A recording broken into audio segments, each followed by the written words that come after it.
Well, what's up, ladies and gentlemen? This is, of course, the Organic Guy, and welcome to Organic Adventures Podcast. Well, guess what? Let me just make this one clear.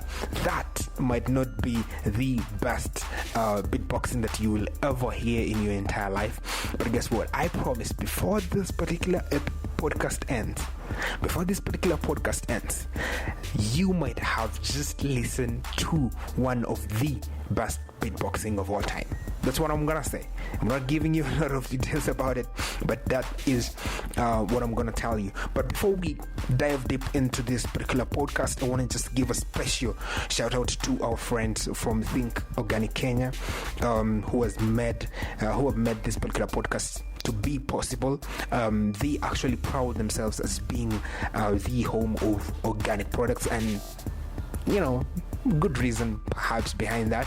They have got an amazing collection of organic products, so make sure you go check them out. You can actually do shopping with them. That's by downloading their app from Google Play Store or App Store, or just visiting their website. There's a thinkorganic.co.ke, and then you will be able to indulge yourself to an organic shopping. So make sure you go check them out, and why not give them a hi either on social media or just by visiting their website. So, ladies and gentlemen, to our guest of this particular podcast, he is actually very multi-talented, and if you haven't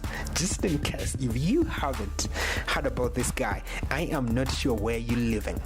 All right, his name is Ammi the Veggie Man. He is a multi-talented guy. In this particular podcast, we went deep. We talked about his personal journey. He's a guy actually who was raised in the Caribbean. We talk how was it like to be raised in the Caribbean, because people like me, we have a very kind of very different image of guys who live in the Caribbean. So we talk a little bit about that, and they actually moved to Israel. We also talk about him, how was it like for him to move to Israel, where he actually adapted a vegan diet. We also dive deep into talk a little bit about the vegan diet, and how, or rather why is it important for you and me to actually try and adopt the vegan diet. What is the science? What are the facts behind it?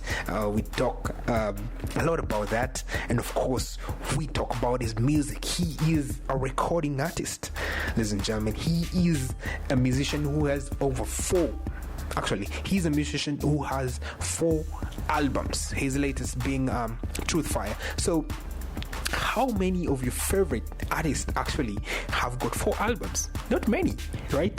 So he is a serious guy, and I actually like his music. It's very positive music, music with good energy. So make sure you go check out his music. And surprisingly, one of his music, Ammi the Veggie Man, is actually voted as the coolest. Listen to me, as the coolest vegan music out there. And of course, we also talk about his organic journey. He is a very brilliant organic farmer. He actually also runs ABI Organics, which supplies organic farmers with certified organic input. So there is a lot of things that we talk throughout this podcast, and one thing for sure is that you might just want to pick up your notes and do a little bit of notes taking, because there is a lot of value from this particular podcast. So without further ado, without giving you all the juice, ladies and gentlemen, let's dive deep into this particular podcast, and this is exactly how it went down. Thank you very much for making time for us, sir. Thank you, my brother. Yeah, it's actually a pleasure. This is one of those interviews I've also been really looking forward to. So we appreciate for making time for us. Yeah, so for those guys who haven't heard about you, you can sort of introduce yourself and let them know a little bit about who you are and what you are about. Well, first of all, I'd like to give thanks and praise to the Almighty Creator who has blessed us to have these opportunities. My name is Ammi, aka the Veggie Man. I'm a recording artist, born in Antigua, Caribbean, where I always send big love to my people in Antigua. And I'm a member of the African Hebrew Israelite community based in Israel, where we are a completely vegan community and, as you know, pro-organic, pro-healthy and regenerative lifestyles. So me, myself, I'm here in Kenya right now, working on behalf of our company, ABI Organic Agriculture Limited. We are here at Ammi, we manage Ammi's organic department, where we promote organic greenhouses, organic kits, and turnkey organic units, all certified organic. So for the most part, my life is organic, it's vegan, it's healthy. Yeah. You know, so I love this life. I love this. I love you guys. Love what you're promoting. You know, so it's a pleasure to be here. Yeah, it's a pleasure also. So when I had that, actually one of my friends is the one who introduced me to you, and he was like, "Have you met him?" So I was like, "No, I haven't. But who is he?"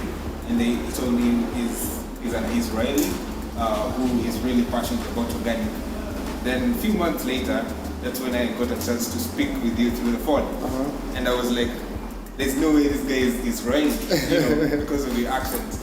So you can sort of make us understand how you can be from the Caribbean and also from Israel at the same time. What happened is that our people who were born in the Caribbean and America, most people don't know, but quite a large number of our people who were taken from Africa during the transatlantic slave trade were actually biblical descendants of the children of Israel who had migrated across Africa and then taken us into slaves.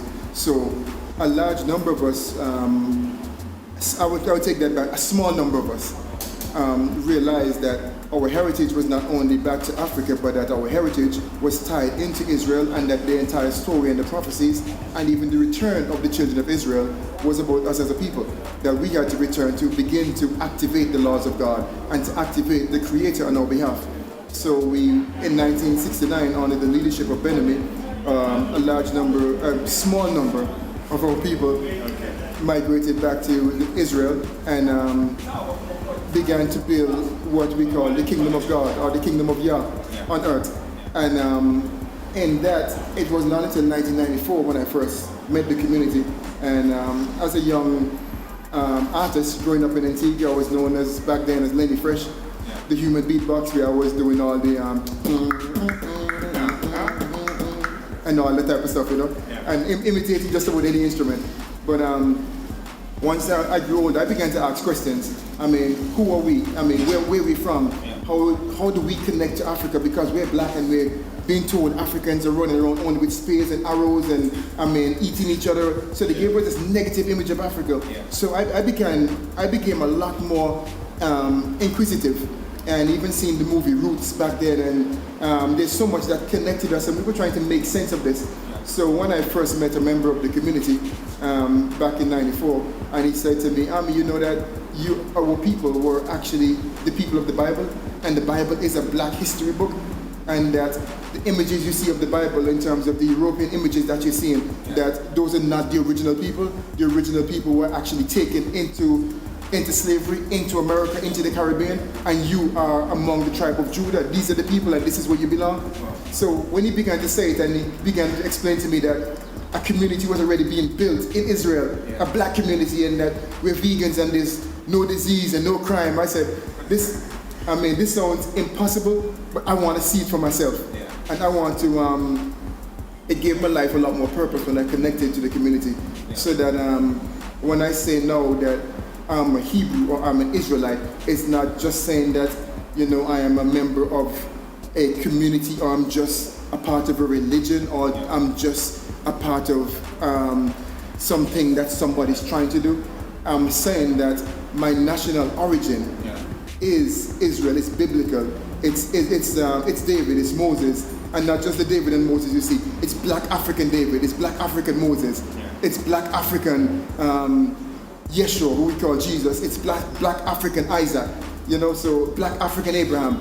So tying myself into that understanding and really getting a better understanding of that, and then really beginning to connect the dots and the community, again, on the leadership of Benjamin, everything connected for me. So I felt like, wow, this is a great awakening, because all my life I was told something else,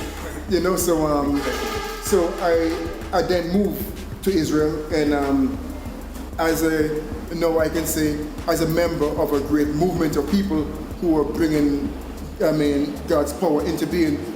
I have worked extensively with the community outside of Israel, in Africa, in the Caribbean, in the States, in the UK. I've moved around quite a bit as a member of the community representing our redemptive enterprises. And when I say redemptive, we do only vegan restaurants.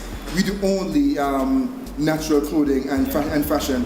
We do only organic agriculture when we get stepping into the areas of agriculture. We do only positive music.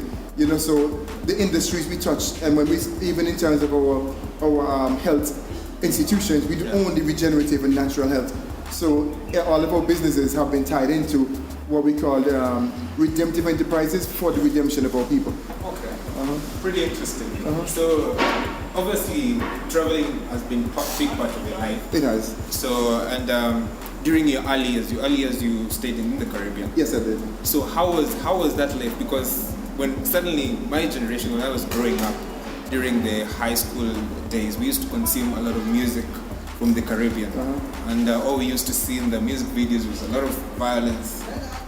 You could say drug abuse. Was that the case when you were growing up, or was it, was being fed a different kind of messages that were not read in the Caribbean? Well, actually, what you see in the Caribbean when it comes to music, what started, especially reggae music, which originated out of Jamaica, what you saw when Peter Tosh, Bob Marley, Bunny Wailer, Inner Circle, you name it, Jimmy Cliff, these guys were all singing positive music. What happened with reggae music as we transferred years later into the 90s, into dance hall, even some of the first dance hall was positive music. What happened? It was infiltrated because you had a few guys who would take it and sing sex and drugs and violence. And those numbers were small. They were very small numbers. But what happened, the large-scale world media, as you know it, it's easy. They promote violence and sex and all of that in the midst of our people. So, because it's easy for them to sell. Because they have already, through media and the conditioning of our people, through that mental conditioning to have a greater taste for things that I call it ungodly things. It was easy to sell. So just the way that they sold Africa to us as everyone eating each other and everybody sick and swollen stomachs and people dying and running around with spears, everybody was trying to kill each other. It's the same way they sold you the Caribbean as simply being everyone who was on drugs, everyone who was high, everyone who was killing each other, and it was all about sex, when that was not actually the case. The Caribbean actually had a lot of Afrocentric or Africanism as far as the principles, how we took care of each other, how the neighbors shared amongst each other.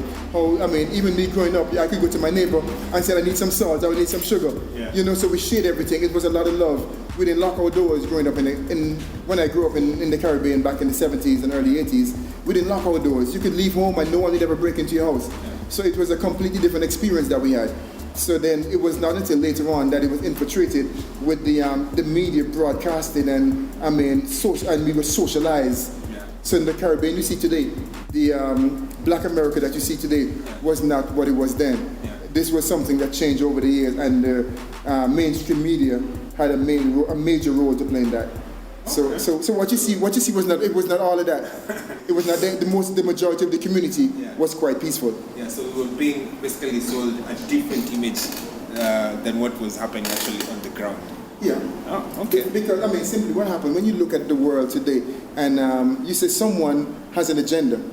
Just like it is with conventional food and the chemicals that are killing our people through agriculture, someone has an agenda in terms of degrading our people and degrading our value system or principles. You find so much of who we are and what our original purpose was has actually been diverted, so that we have been focusing our energy and focus on materialism and the thing and how you look and the energy. It's a lot of negative energy that has been gone into the new image that has been created.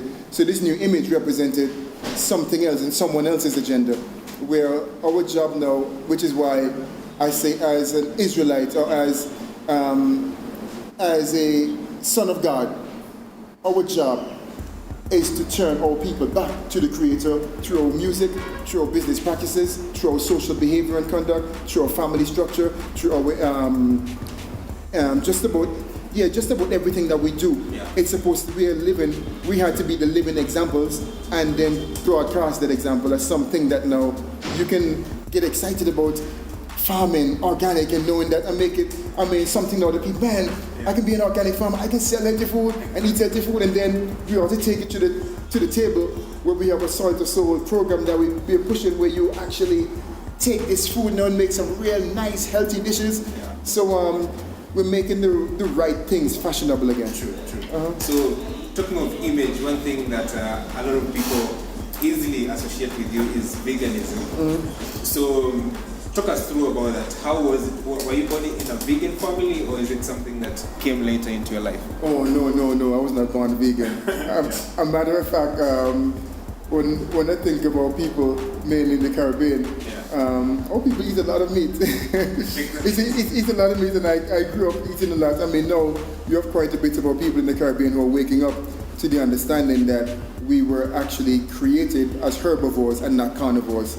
So for me, it was, again, with my first introduction into the Hebrew Israelite community, which is a vegan community in Israel, and given an understanding of Genesis chapter 1, verse 29, where the Creator said, I've given you every herb of the field and every tree bearing fruit and the fruit yielding seeds. So when they think of all these herbs and all these food, and he said, Genesis 1 and 29, if we were on a journey, and the Bible is talking about a journey of a people, where was the journey supposed to take us to? It was supposed to take us back to the Genesis. So the prophecies and all these instructions were to bring us right back to the Genesis. As it was in the beginning, so shall it be in the end. So we get these original instructions. So it made sense to me that man was made not just from the dust of the ground, but from the minerals in the soil. Man was not just created to eat anything. Man's digestive system and his whole teeth, like the herbivores, everything about us are so much like the herbivores. But in actuality, the minerals that are in the soil are the minerals that we needed to maintain and what we call an Adamic body. So in order to maintain and to support an Adamic body and this Adamic species, as we call ourselves, we had to eat from our source. And the plant from the earth is the only original source of nutrients for us. So anywhere else you're going, it's a shortcut. You try to steal the pig's protein. How can you steal the protein from a pig? If you're a thief, then you suffer the consequences of being a thief. Hence, you have quite a number of diet-related diseases. This is actually really I would say, the corresponding responses for eating flesh. If you eat flesh, then you will have those diseases, and there's likewise a lifestyle that's out of sync with creation, with the laws, seasons, and cycles of God. When you're off cycle, out of cycle, then things happen. So it's not by chance that we're finding so many sick people, etc. So you've said being vegan, something you found out later. So I'm assuming when you moved to Israel. So, and I understand you've been, vegan for a long time now, about 24 years. 24 years. So what will you say that us as, people who have been converted here, as vegans, what can you say that we are missing from being vegans? Well, in real sincerity, I know everyone is not going to become a vegan, so I live as an example as much as I can to help, to give people an option. And in our businesses, we do the same. In terms of not just understanding the original source of our sustenance, but then really paying close attention to what it is that someone is doing to themselves and doing to nature and to the environment when they consume animal flesh. Because you're incurring, it's like, I was kind of blunt one time. I said, our people are digging our graves with our teeth. because the palates have been so sensitized to the texture of flesh. the texture of dead animals and to the taste of animals, when really you would not look at a chicken and kill it and eat it raw. First of all, your teeth cannot tear the chicken flesh like that, nor can it tear the flesh of a cow. And the taste of it in that state, you would not do that. Yeah. But for a carrot, you can pick it and eat it. For a mango, you can pick it and eat it. Yeah. For a banana, you can pick it and eat it. Fresh. Yeah, you can eat it fresh, and your teeth can chew it, and your body can digest it.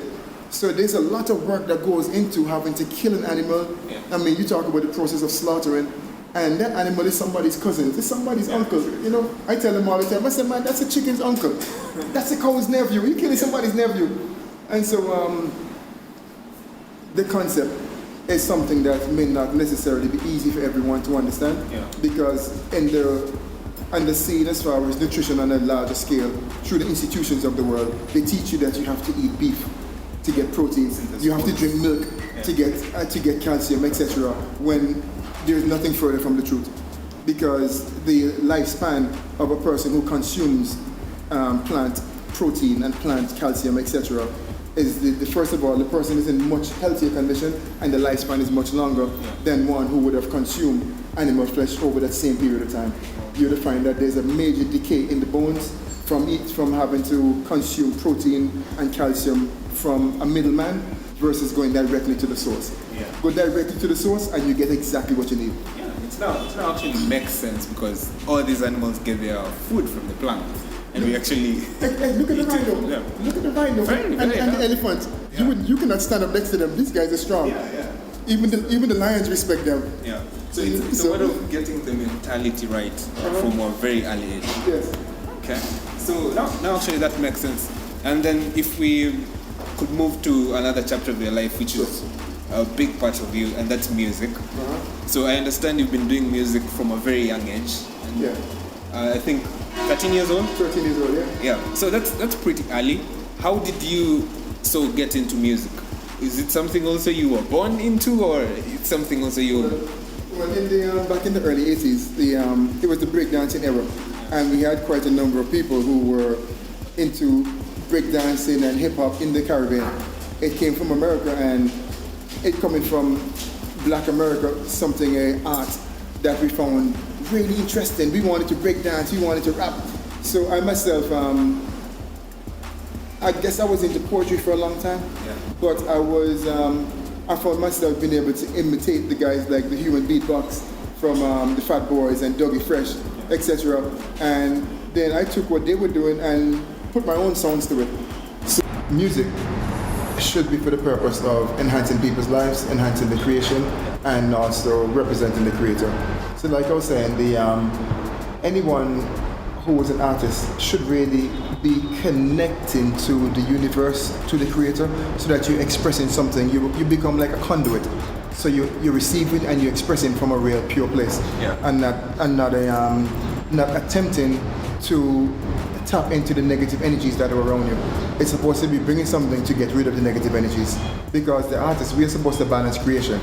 As you hear someone playing the saxophone, it makes you calm. It does something to your nerves. You hear a guitar, it does something to you.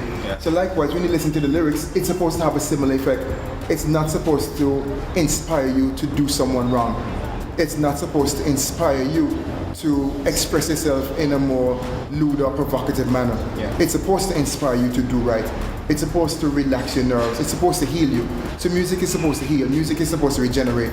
Music is supposed to give life. So music, just like food, I say, if it's not life-giving, then it's not of the creator. It's of another source. And we have to be real honest of the source of our lyrical content of the music that we're singing. We have to be really conscious about that, because you find quite a number of people who are expressing themselves, and what they're expressing is not improving anyone's life. I have a saying that if children cannot listen to the music, then why are you listening to it?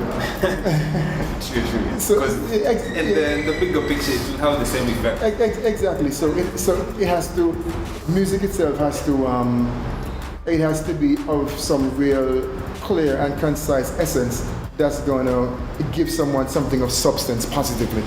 It has to be positive substance. So when I say music with purpose, I'm speaking from a real personal position that I've taken in life, that if it's not positive, I don't want to say it. Okay. So I also agree because anyone who has listened to your songs can actually tell there's purpose in it. I happen to have listened Boda Boda. You know, you have a clear message there. People should take their lives. They should understand that the lives are precious. And then the Veggie Man song, which I also find it pretty good. It was actually listed as one of the top, as the coolest vegan songs at one of the sites, beating Maccabi, who is also very big in making the vegetarian songs. So congrats to that. And I also noticed from the song Ammi the Veggie Man, it actually starts with a Bible verse, Genesis 1:29, as you said earlier. So I was just wondering, how big is spiritual life to you? How impactful is it in your life? Well, for me, spiritual life is life. My life is based around my spiritual and moral principles. So there's no separation. Like, we have a separation of church and state, or your religion from the rest, from what you do. For me, there's no separation. My spiritual life, my culture, that's part of our culture, and this ties us back into what our ancestors used to do. I mean, Africa has always been like that. Every tribe, so to speak, is tied into a culture, is tied into a way of living. So for me, there's no separation. Like, I'm not a Hebrew by religion. I'm not an Israelite by religion. There's no place for religion in my life. As a matter of fact, religion is one thing I've seen that separates people. So spirituality, the laws, the commandments of God, the instructions, those are the foundation of our spiritual existence. And that spiritual essence is what feeds this physical. All your thoughts come from somewhere. All your actions, your words, they come from somewhere. So they come from one source. And that one source is the spirit that guides you, and it's either God or Satan. There's no a bunch of different sources of intellect or inspiration. It's either inspired by God or inspired by Satan.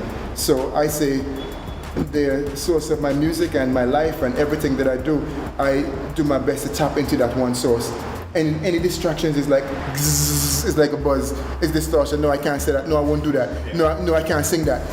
That's like some sort of distortion in the air. So, and as thoughts and energies and these vibrations are all around us, and you're in the midst of all these I call them distractions every day. It takes realistic focus on what it is that you want to represent or who you want to be fed from, and you tap into that source. So for me, it's tapping into the intellect of our community, and even from a doctrinal perspective, taking in positive words every day, reading positive information, listening to and hearing words that feed our cultural origin and our cultural position. These things inspire me every single day. So in terms of spirit, there's the word worship in Hebrew. It's avodah. Avodah is to work. So when you say those who worship God, worship Him in spirit and in truth, it's actually saying those who work for God, work for Him in spirit and truth. So everything you do, from the time you wake up, when you wake up in the morning, to brushing your teeth, your eating, your business, your job, everything you do is supposed to be worship. So, and that's our spiritual foundation. Now actually it makes sense, because when you connect the dots for what you do, what you say, they actually all in sync. Yeah. So, that's pretty good. I think we're going to go for the break, and if you've been listening to us, we've been talking to Ammi the Veggie Man, and we are now going to take a short break. So be sure to join us then, because he will actually be performing for us one of his songs, and also a little bit of beatboxing here and there. So be sure to tune in for that. But for now, we are taking a short break. We'll be right back. Hello guys, welcome back to Organic Adventures. Of course, this is the Organic Guy, and we are one-on-one with Ammi the Veggie Man. If you are watching this, of course, that means we have the first part of this interview, which I really recommend you go and watch first before you continue with this one, because we talked about his early journey, we talked about him being as a vegan, and also we talked about his music. So in this second part of this interview, we are talking with him all things organic, and of course he'll be able to perform for us a song and a little bit of beatboxing. So welcome back, and thank you again for having us. Thank you too. Thank you so much. So this part, I think we're going to dive deep now into talking all matters organic. Obviously, organic is also a big part of your life, apart from music and being a vegan and all. So you can sort of tell us, how did you come to realize that organic was really a big part of your life? Was it something that you came across, or is it something that you grew up with as a young person? Well, as a child growing up, my grandmother was always an organic farmer, but back then we didn't think she was an organic farmer. When we think organic, we looking at plants and what it needs to sustain a plant and to sustain plant life and to enhance their growth. We had to think now that we're going to take this from a natural source, because most of the world today, as we know, agriculture is harsh chemicals, harsh pesticides to kill insects, synthetic fertilizers, and most times synthetic disease control, when in actuality that's not what, that does not enhance life. As a matter of fact, it kills life. It's they're deadly and health hazardous.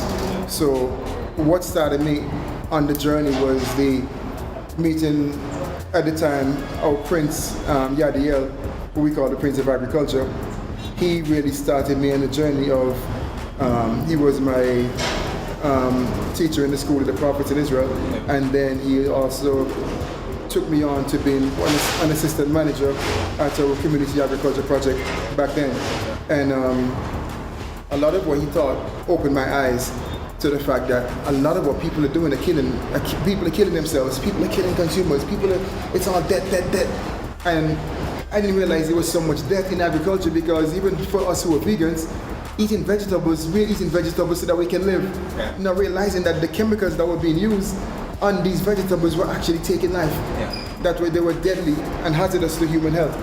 So it was a big wake-up call for me when I met the community and when I met Prince Yadiel back in, that's over 20, almost 20 years ago now. That's for a pretty long time, for 20 years, and still be working on this. And also, it's obvious where your passion now comes from. And most of people may not know that you're actually managing ABI Organics. So can you tell us a little bit about that? What is ABI and what do you do? No, ABI stands for African Boreholes Initiative. ABI Organic was our organic component of our business, which specifically deals with organic agriculture consultation, product development, as well as a partnership we have formed with Ammi, where we sell the organic kit. The organic kit being one of our main products. And that is where we offer greenhouse, along with all of the hardware that you need, drip irrigation system, tank, knapsack sprayers, mask, nursery trays, and your planting media for your nursery. You name it, all of your organic pesticides, organic fungicides, organic fertilizers, biostimulants, soil regenerators. So we actually form a kit, and that kit is a turnkey unit for anyone who wants to go into agribusiness organically, that we made it bulletproof and easy for anyone to grow it, to do so. And then we also train the client, as well as give them a spray schedule, and then we do an after-sales service we call agro support, where we actually go out to visit the client to make sure that they're following the instructions that we're given in the training. So ABI Organic, we do quite a bit as far as agriculture. We have married what we call modern technology with ancient wisdom, which is why the partnership with Ammi, offering the most modern and structurally long-lasting and efficient hardwares that we can find in agriculture, and marrying this with strictly certified organic inputs that we source from locally in Kenya and from all over the world, so that we can offer something that's completely safe for the consumer and also safe for the environment. So it's also interesting that you've said you are marrying technology and ancient wisdom. So you're trying to combine the two. So in terms of someone who might have criticism, in terms of you're trying to make, organic farmers be a little bit lazy, in terms of you're not impacting them with knowledge that they require to actually do organic at its core. So let's say, learning the core principles of organic in terms of how they can easily work with nature and also control diseases, pesticides, according to nature. So what's your response to that? Do you think that's a valid argument when they bring such kind of organic argument? Well, what we do is while we offer these certified organic inputs that we source worldwide, the inputs are to secure that someone has an easy and manageable system that they can manage their whether greenhouses or open field systems. We give them as easy as possible system, but at the same time we teach them compost making, and we also teach our people to use the natural and your resources and different herbs that you can make in natural pesticides, that you can make in natural disease control. So, and even down to the level of making your own fertilizers, etc. So we're not locked into you have to buy these products. Our purpose and our agenda is that we will convert our people's minds over into doing it the natural way. So whether you're using a product that you can get off of the shelves here, or you're going to go and make a product, we're teaching our people how to go back to nature in such a way that agriculture actually becomes sustainable. Because otherwise it's not sustainable. True. You put chemicals into the soil over a long period of time, you will kill the soil. Because you grow the soil at the expense, you grow the plant at the expense of the soil. So then we are telling our people, no, we have to go back, seek ye the old paths, you know, let's go back and do this. I mean, we have found some modern technologies we can implement to improve what we do and make it more efficient, but at the same time we can't move away from nature and expect to succeed. Okay. Yeah, so basically that makes a lot of sense in terms of what you're doing, making it easier for at least guys who are transitioning, to make it easier for them to actually do organic. And also in terms of ABI, one thing I realized that you have, I can call it more of a motto, is that love the land and the land will love you back. So can you sort of explain to us, what exactly that means? Well, we say that in a very simple and modest form when we say love the land and the land shall love you in return. But in actuality, what we are saying is that the land is alive and the plants are alive. And in our approach to agriculture is not just doing something as you would with a computer or with an instrument or something that's made synthetically. We're talking about a living organism. We're talking about a living being. The earth is alive. So the love that you put into the food that you're growing, the energy and the care and the attentiveness that you put into it, the affection that you approach agriculture with, it will also give it back to you. So a carrot has intelligence. A tomato has intelligence, and it gives to the person who loves it. And if you're going to nurture it and treat it with the love and care that it deserves, then it would naturally give you back all of its substance, all of its sustenance and the nutrients that you need to sustain life. So our words, love the land and the land shall love you in return, is something that has much deeper meaning for it than it may sound. Because we're talking about loving a living organism. Okay. So literally taking the land as a living entity and not just separating as something that you're just there to extract what it gives you and then just live. No, you have to care for it. You have to love it. If you want it to love you, you have to love it. Okay, then that makes a lot of sense. And obviously you've been doing this for a long time. Right now, what advice would you say for a person who wants to go organic, or a person who wants to to do organic farming? What is in there for them? What are they missing? Why should they go organic? Well, the first thing I say is that if you go any other way than organic, because for whatever reason someone may be thinking, it costs you more in the long run, because you're going to have to deal with some situations, some of the repercussions of synthetic agriculture in terms of some of the increasing cancers and some of the diseases that are attached to chemicals. So when you're going organic, I found a large number of people do it for the monetary returns, because most times organic products fetch a higher market value. So quite a large number of our clients and people go for it for those reasons. But I say to anyone who is, whether they're doing conventional farming or they just want to farm, I say, look, if you're going to do this, it's best you do it for life, so that you can live and that your clients can live and that your consumers will live and that this land will last you. So if you want to use this land for the next 3, 4, 5, 6, 7 generations, the only way to do so is organic. if you want to save this project and this site for your children, then the only way to do so is organic. Yeah. Because you take a shortcut, and eventually the only thing you can grow is buildings. You know, you have to, and you have it's a serious situation here. Yeah. I mean, you look even in some parts of Kenya right now, you have the maize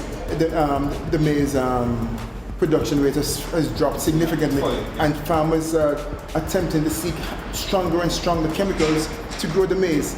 Likewise, you find the insects have been mutating based on using harsh chemicals. So they're using stronger and stronger chemicals to control those insects, meaning that you're putting stronger poisons into the soil, stronger poisons into the plant, hence stronger poisons into the consumer. So if we're talking about growing food for the sustenance of man and real sustainable agriculture, organic is the only way and the only means of having a future in agriculture for all people. Yeah. So obviously there's right now there's a lot of rise in terms of non-communicable diseases. We're talking about the cancers, the obesities. Do you see a role that organic foods or organic farming, you know, can do to the situation? Can it be able to, you know, be the solution to those? Well, it's one of the solutions, because I say in our case, I don't just live and I don't just grow food organic and live an organic life. So some of the lifestyle diseases and things that we have seen people incurring over the years, some of this has to do with making the right choices. And when I say the right choices, healthy lifestyle choices in terms of organic food, proper exercise, the proper intake of water. So when you incorporate an organic life, where the things that naturally enhance life become a part of your day-to-day schedule or your day-to-day regimen, then you have some of the solutions right there. I mean, eating natural is more than just growing organic food, and I mean, if you want to, you're going to have to understand the proper food combinations and what's best to eat at different times of the day, etc., etc. Why you have to drink a certain amount of water, what's the minimum exercise that you would need in order to live and to have a healthy, functioning body, and how the body works. So what we're seeing today is people shifting away from what was natural. You know, in Africa, we were mostly an agrarian people. Farmers exercise every day. Farmers exercise. You're always exercising. Yes. Farmers drink a lot of water because you're working, you're sweating, you're going to drink water. You know, so you find that you find when we have shifted away from that agrarian lifestyle or that natural lifestyle, we actually begin to incur quite a large number of things that have incurred diseases and deaths. So we have to really consider the choices we're making and make better choices, healthier choices. In my case, I say make organic choices. Exactly. I also feel that should actually be the case. And to go straight to your point, making healthy choices. On your song, Ammi the Veggie Man, you actually, one of the lines is that you are what you eat. And it's one of those lines that I hear being thrown a lot all over. So according to you, what does that mean? You are what you eat. When I say you are what you eat, if you're constantly consuming the natural plants from the soil, then you will naturally be building an immune system that is being built by the minerals you're absorbing from the earth. If you're taking a shortcut or going to, let's say, from an animal source, and you're attempting to get those minerals, you're not going to get the same minerals or the same protein, for example, you would have gotten from the plants. You will not get the same protein from an animal. So what you become, you want that protein, but you become part cow. If I could say it like that, because your sinews, your flesh, your cells, your organs, they are being built by protein that's partly something that a cow had digest and processed, and you're attempting to take this from animal flesh. So then so then someone who's eating complete plants, you know, this protein, this flesh is coming from a plant source. So then you become the plant. You know, and I mean, like me, I would love to be a baobab tree, you know, live for a long time. So I consume baobab, and I want whatever intelligence causes that baobab tree to live for that extensive period of time. And you look at the animals that we can or people are consuming. I mean, I used to consume them, so I'm not gonna act like you just eat meat and you this and you that, because I was the same place a number of years ago. So I'm not like just critical and condemning about it. But at the same time, we have to be real honest and speak the truth, that you are what you eat. Whatever you consume, that is what you're made of. And that goes from the liquid that enter your body to make your blood. Your blood will either be built and regenerated, or your body or your blood will be attempting to be maintained, but it's being degenerated from what you're putting into it. Yeah. So and that blood makes your flesh. So you're digesting you're consuming, you're digesting, you're building, but you have to be honest. What do I want to build? Do I want to be a full grown pig? or do I want to be a baobab tree? Yeah. You know, do I want to live like a baobab tree? I want to live for a long time and be around and be smiling when the wind blows, or flow with the wind, and have the joy and the peace of being one with nature. You know, so. Okay, then I guess that actually makes a lot of sense. And one of the things that you are is you do what you say. And in terms of, there are a lot of people out there who love to eat an organic diet, a full organic diet. I know you do it as much as possible.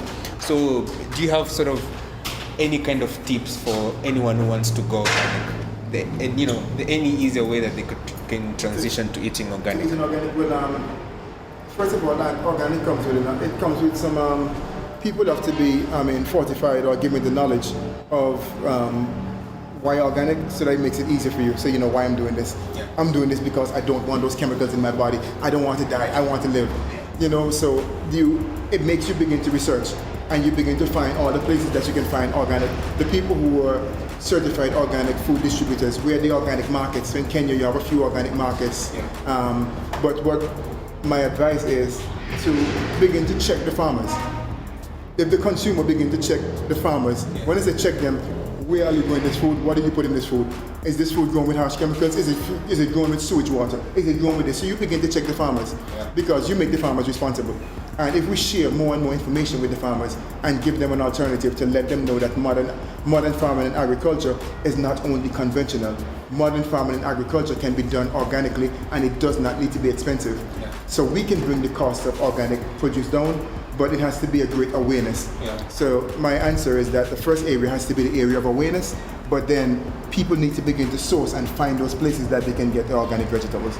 You need to actually Have the access. make it your business. I want organic food. Yeah. If you're telling the supermarkets, I want organic food. If you're telling the greengrocer, I want organic food, and then you yourself be responsible and grow some organic food. Yeah. You know, so everyone should have at least a few herbs, something, even a little plant, or growing something of what they're consuming. Yeah. So it really comes with a level of responsibility and being accountable for what you do, what you consume. So you're not going to just be pointing fingers, but you have taken action into making sure that what you're consuming is going to enhance your life.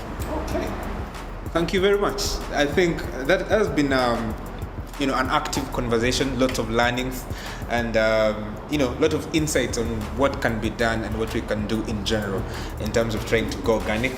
So as we wrap things up, I think it's fair you sort of give us a freestyle of one of your songs, and also we'll do a bit of beatboxing, then we call it a day, right? Okay, we can. Yeah. So we'll go with a freestyle.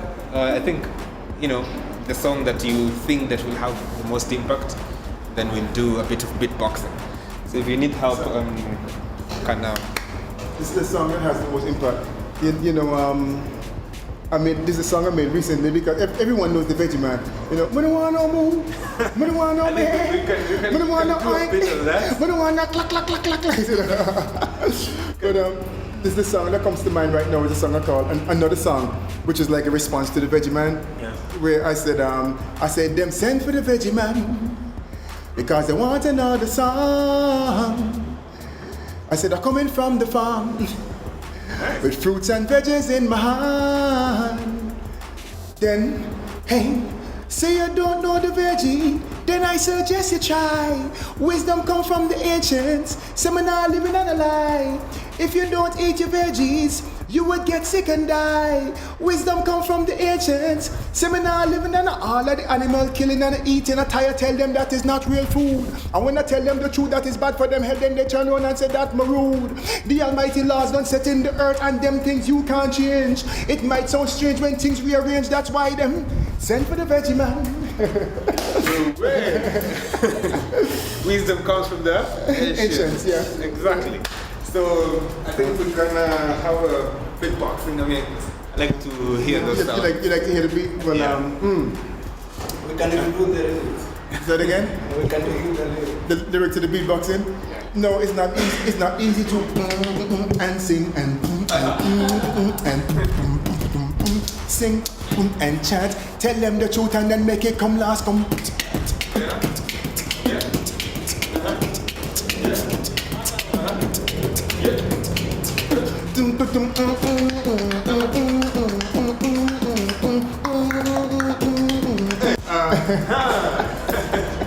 What else do you need, ladies and gentlemen? Thank you very much for having us. Thank you so much for coming. Pleasure, lots of learning, lots of wisdom. So, thank you very much, and keep up the good work. Man, you likewise keep up this advocacy and teaching the people. Yeah. Yes, I love the organic adventures and what you guys doing. Thank you very much. It's been a pleasure.